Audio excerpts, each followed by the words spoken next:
ಎಲ್ರಿಗೂ ನಮಸ್ಕಾರ. ಈ ವಿಡಿಯೋದಲ್ಲಿ ನಾವು ಮೈಕ್ರೋಸಾಫ್ಟ್ ಎಕ್ಸೆಲ್ನಲ್ಲಿ ನಾವು ವರ್ಕ್ ಮಾಡಬೇಕಾದ್ರೆ ಯಾವುದಾದ್ರೂ ಕಾಲಮ್ ಅಥವಾ ರೋನ ಹೇಗೆ ಹೈಡ್ ಮಾಡೋದು ಅಥವಾ ಹೈಡ್ ಮಾಡಿರೋ ಕಾಲಮ್ನ ಮತ್ತೆ ಅನ್ಹೈಡ್ ಹೇಗೆ ಮಾಡೋದು, ಆಮೇಲೆ ಫ್ರೀಸಿಂಗ್ ಪೇನ್ಸ್ ಆಪ್ಷನ್ನ ಹೇಗೆ ಯೂಸ್ ಮಾಡಿಕೊಂಡು ನಮ್ಮ ಟಾಸ್ಕ್ನ ಲೈಕ್ ಈಸಿ ಮಾಡ್ಕೋಬೋದು, ಆಮೇಲೆ ಸ್ಪ್ಲಿಟಿಂಗ್ ವಿಂಡೋಸ್ ಆಪ್ಷನ್ಸ್ನ ಹೇಗೆ ಯೂಸ್ ಮಾಡೋದು ಅಂತ ನೋಡೋಣ. ಸೊ ಲೈಕ್ ಇವಾಗ ಒನ್ ಬೈ ಒನ್ ನೋಡೋಣ. ಸೊ ನಾನು ಇವಾಗ ಒಂದು ನ್ಯೂ ಶೀಟ್ ಕ್ರಿಯೇಟ್ ಮಾಡಿಕೊಂಡು, ಸೊ ಇಲ್ಲಿ ನೀವು ನೋಡ್ಬೋದು A B C D ಅಂತ ತುಂಬ ಕಾಲಮ್ಸ್ ಇದೆ.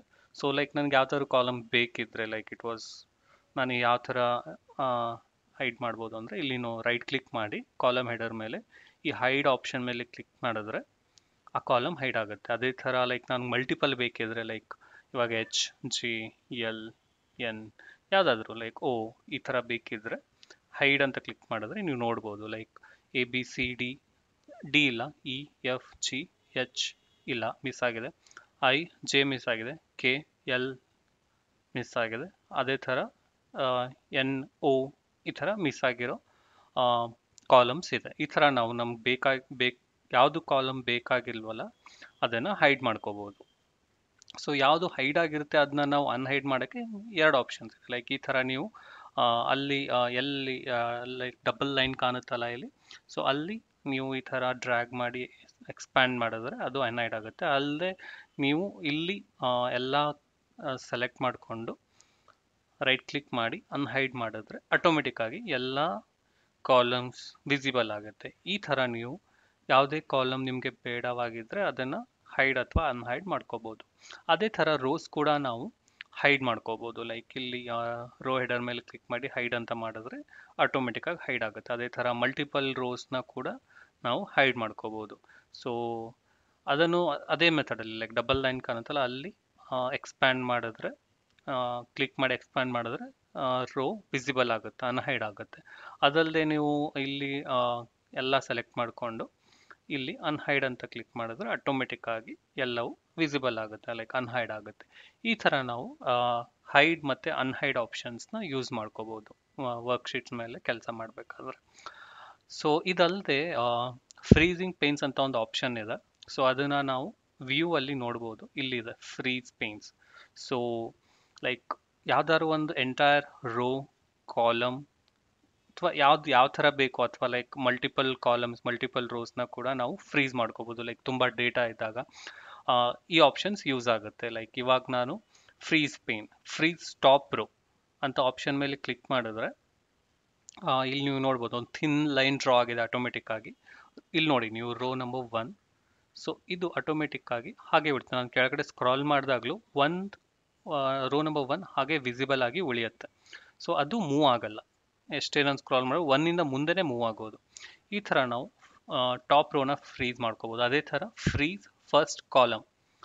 ಸೊ ಅದನ್ನ ಕ್ಲಿಕ್ ಮಾಡಿದ್ರೆ A ಮತ್ತು B ಮಧ್ಯೆ ಒಂದು ಥಿನ್ ಲೈನ್ ಕ್ರಿಯೇಟ್ ಆಗಿ, ಸೊ ನಾನು ಎಷ್ಟೇ ರೈಟ್ ಸೈಡ್ ಹೋದ್ರೂ ಕಾಲಮ್ A ಮಾತ್ರ ಹಾಗೆ ವಿಸಿಬಲ್ ಆಗ್ತಾನೆ ಇರುತ್ತೆ. ಸೊ ನೀವು ಯಾವ್ದಾದ್ರು ತುಂಬ like lengthy data, name of the student, marks ಈ ಥರ ಎಂಟ್ರ್ ಮಾಡಬೇಕಾದ್ರೆ ಅಥವಾ ಯಾವ್ದಾದ್ರು ತುಂಬ ಡಾಕ್ಯುಮೆಂಟ್ಸ್ನ ನೀವು ಫಸ್ಟ್ ಕಾಲಮ್ ರೆಫರೆನ್ಸ್ ಇಟ್ಕೊಂಡು ಫಿಲ್ ಮಾಡಬೇಕಾದ್ರೆ ಅದು ತುಂಬ ಯೂಸ್ ಆಗುತ್ತೆ. ಸೊ ಈ ಥರ ನೀವು freeze top row, freeze first column ಇದನ್ನ ಆಪ್ಷನ್ ಯೂಸ್ ಮಾಡ್ಕೋಬೋದು. ಸೊ ಇದು ಫ್ರೀಸ್ ಆಗಿರೋದು ಬೇಡ ಅಂದರೆ ಫ್ರೀಸ್ ಆಪ್ಷನ್ಸ್ಗೆ ಹೋಗಿ ಅನ್ಫ್ರೀಸ್ ಪೇನ್ಸ್ ಮೇಲೆ ಕ್ಲಿಕ್ ಮಾಡಿದ್ರೆ ಲೈಕ್ ಫ್ರೀಸ್ ಆಟೋಮೆಟಿಕ್ ಆಗಿ ಹೋಗ್ಬಿಡುತ್ತೆ. ಇವಾಗ ನೀವು ನೋಡ್ಬೋದು ಎಲ್ಲವೂ ಮುಂಚೆ ಥರನೇ ಆಗಿದೆ. ಸೊ ಈ ಥರ ನೀವು ಫ್ರೀಸ್ ಟಾಪ್ ರೋ ಫಸ್ಟ್ ಕಾಲಮ್ನ ಯೂಸ್ ಮಾಡ್ಕೋಬೋದು. ಸೊ ಕೆಲವೊಂದು ಸಲ ಯಾವ ಥರ ಇರುತ್ತೆ ಅಂದರೆ ಲೈಕ್ ನಮಗೆ ಬರೀ ಫಸ್ಟ್ ಕಾಲಮ್ಸ್ ಮಾತ್ರ ಅಲ್ಲ, ಫಸ್ಟ್ ರೋಸ್ ಮಾತ್ರ ಅಲ್ಲ, ಮಲ್ಟಿಪಲ್ ರೋಸ್ ಕಾಲಮ್ಸ್ನ ಕೂಡ ಫ್ರೀಸ್ ಮಾಡಬೇಕಾಗಿರೋ ಸಿಚುವೇಶನ್ ಇರುತ್ತೆ. ಲೈಕ್ ಆ ಥರ ರಿಕ್ವೈರ್ಮೆಂಟ್ ಇದ್ದಾಗ ನಿಮ್ಗೆ ಎಲ್ಲಿ ಬೇಕೋ ಅಲ್ಲಿ ಎಲ್ಲಿವರೆಗೂ ಬೇಕು ಅಲ್ಲಿವರೆಗೂ ನೀವು ಕರ್ಸರ್ನ ಕ್ಲಿಕ್ ಮಾಡಿ ಇಲ್ಲಿ ನೀವು ಫ್ರೀಸ್ ಪೇನ್ಸ್ ಅಂತ ಕ್ಲಿಕ್ ಮಾಡಿದ್ರೆ ಕರೆಂಟ್ ಸೆಲೆಕ್ಷನ್ವರೆಗೂ ಲೈಕ್ ನೀವು ನೋಡ್ಬೋದು ಇಲ್ಲೊಂದು ಥಿನ್ ಲೈನ್ ಕ್ರಿಯೇಟ್ ಆಗಿದೆ. ಸೊ ನೀವು ಕೆಳಗಡೆ ಸ್ಕ್ರಾಲ್ ಮಾಡಿದಾಗ 4ವರೆಗೂ ಹಾಗೆ ಉಳ್ಕೊಂಡಿದೆ. ಅದೇ ಥರ ನೀವು ರೈಟ್ ಸೈಡ್ ಸ್ಕ್ರಾಲ್ ಮಾಡ್ತಾ ಹೋಗಬೇಕಾದ್ರೆ C ವರೆಗೂ ಹಾಗೆ ಉಳ್ಕೊಂಡಿದೆ. ಈ ಥರ ಫಸ್ಟ್ ನಿಮ್ಮ ಸೆಲೆಕ್ಷನ್ ತಕ್ಕ ಹಾಗೆ ಕಾಲಮ್ಸ್ ಫ್ರೀಸ್ ಆಗಿರುತ್ತೆ. ಈ ಥರ ನಾವು ಫ್ರೀಸ್ ಪೇನ್ಸ್ ಆಪ್ಷನ್ನ ಯೂಸ್ ಮಾಡ್ಕೋಬೋದು. ಅಥವಾ ಅದೇ ಥರ ಬೇಡ ಅಂದಾಗ ಅನ್ಫ್ರೀಸ್ ಆಪ್ಷನ್ನ ಕೂಡ ಯೂಸ್ ಮಾಡ್ಕೋಬಹುದು. ಸೊ ಇದಲ್ಲದೆ ಮೈಕ್ರೋಸಾಫ್ಟ್ ವಿಂಡೋಸ್ನಲ್ಲಿ ಸ್ಪ್ಲಿಟಿಂಗ್ ವಿಂಡೋಸ್ ಅಂತ ಒಂದು ಸ್ಪೆಷಲ್ ಆಪ್ಷನ್ ಕೂಡ ಇದೆ. ಲೈಕ್ ಇಲ್ಲಿ ನೀವು ನೋಡ್ಬೋದು, ಇಲ್ಲೊಂದು ಆಪ್ಷನ್ ಇದೆ ಡಿ ಡಿ ಅಲ್ಲಿರೋದನ್ನ ನೀವು ತುಂಬ ಲೆಂತಿ ಲೈಕ್ ಎಸ್ ಕಾಲಮಲ್ಲಿರೋ ಡೇಟಾ ಜೊತೆ ಮ್ಯಾಚ್ ಮಾಡಬೇಕಾದ್ರೆ ಅಥವಾ ಕಂಪೇರ್ ಮಾಡಬೇಕಾದ್ರೆ ನೀವು ಸ್ಪ್ಲಿಟ್ ಆಪ್ಷನ್ಸ್ನ ಕೂಡ ಯೂಸ್ ಮಾಡ್ಕೋಬೋದು. ಲೈಕ್ ಇಲ್ಲಿ ನೀವು ನೋಡ್ಬೋದು, ಇವಾಗ ನಾನು ಸ್ಪ್ಲಿಟ್ ಅಂತ ಆಪ್ಷನ್ ಮೇಲೆ ಕ್ಲಿಕ್ ಮಾಡ್ತಿದ್ದೇನೆ. ಸೊ ಇಲ್ಲಿ ಕ್ಲಿಕ್ ಮಾಡಿದಾಗ ಸೊ ಡಿಕಿನ ಮುಂಚೆ ಸಾರಿ ನಾನು ಲೈಕ್ ಡಿ ಇಂದ ಎಸ್ ಕಂಪೇರ್ ಮಾಡಬೇಕಾದ್ರೆ ನೆಕ್ಸ್ಟ್ ಕಾಲಮಲ್ಲಿ ಕ್ಲಿಕ್ ಮಾಡಬೇಕು. ಆವಾಗ ಡಿ ಆಟೋಮೆಟಿಕ್ ಆಗಿ ಅಲ್ಲೇ ಉಳಿಯುತ್ತೆ, ಅಲ್ಲಿವರೆಗೂ ಸ್ಪ್ಲಿಟ್ ಆಗಲ್ಲ, ಅದು ನೆಕ್ಸ್ಟ್ ಇಂದ ಸ್ಪ್ಲಿಟ್ ಆಗುತ್ತೆ. ಸೊ ಇವಾಗ ನೀವು ನೋಡ್ಬೋದು ಡಿ ಇಂದ ಮುಂಚೆ ಏನೇನಿದೆ ಎಲ್ಲವೂ ಸ್ಪ್ಲಿಟ್ ಆಗಿದೆ.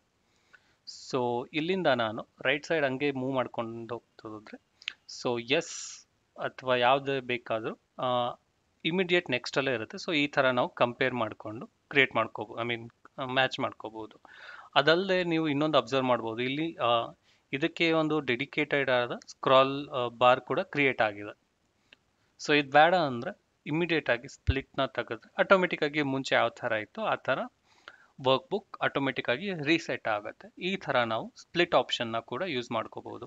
ಇದಲ್ಲದೆ ನೀವು ರೋನ ಸ್ಪ್ಲಿಟ್ ಮಾಡಬೇಕಂದ್ರೆ ಸೊ ಲೈಕ್ ಎಲ್ಲಿ ಯಾವ ಪರ್ಟಿಕ್ಯುಲರ್ ರೋ ಬೇಕೋ ಅದ್ರ ನೆಕ್ಸ್ಟ್ ರೋ ಅಲ್ಲಿ ಕ್ಲಿಕ್ ಮಾಡಿ ಸ್ಪ್ಲಿಟ್ ಅಂತ ಕ್ಲಿಕ್ ಮಾಡಿದ್ರೆ ಸೊ ಇವಾಗ ನೀವು ನೋಡ್ಬೋದು 6 ಒಂದಾಗಿದೆ, 7 ಇನ್ನೊಂದಾಗಿದೆ. ಸೊ ನಾನು 25th ರೋ ಬೇಕಿದ್ರು ಇಲ್ಲಿ ತಂದು 6 ಮತ್ತು 25th ರೋನ ಕಂಪೇರ್ ಮಾಡಿಕೊಂಡು ಮ್ಯಾಚ್ ಮಾಡ್ಕೋಬಹುದು. ಸೊ ಈ ಥರ ನಾವು ಸ್ಪ್ಲಿಟ್ ವಿಂಡೋಸ್ನ ಯೂಸ್ ಮಾಡಿಕೊಂಡು ನಮ್ಮ ಟಾಸ್ಕ್ನ ಈಸಿ ಮಾಡ್ಕೋಬೋದು. ಸೊ ಈ ವಿಡಿಯೋದಲ್ಲಿ ನಾವು hiding, unhiding columns, rows, freezing panes ಮತ್ತು ಸ್ಪ್ಲಿಟ್ ವಿಂಡೋಸ್ ಬಗ್ಗೆ ತಿಳ್ಕೊಂಡ್ವಿ. ಈ ವಿಡಿಯೋ ನಿಮಗೆ ಇಷ್ಟ ಆಗಿದ್ರೆ ಶೇರ್ ಮಾಡಿ, ಕಮೆಂಟ್ ಮಾಡಿ, ನಮ್ಮ ಚಾನಲ್ನ ಸಬ್ಸ್ಕ್ರೈಬ್ ಮಾಡಿ. ಧನ್ಯವಾದಗಳು.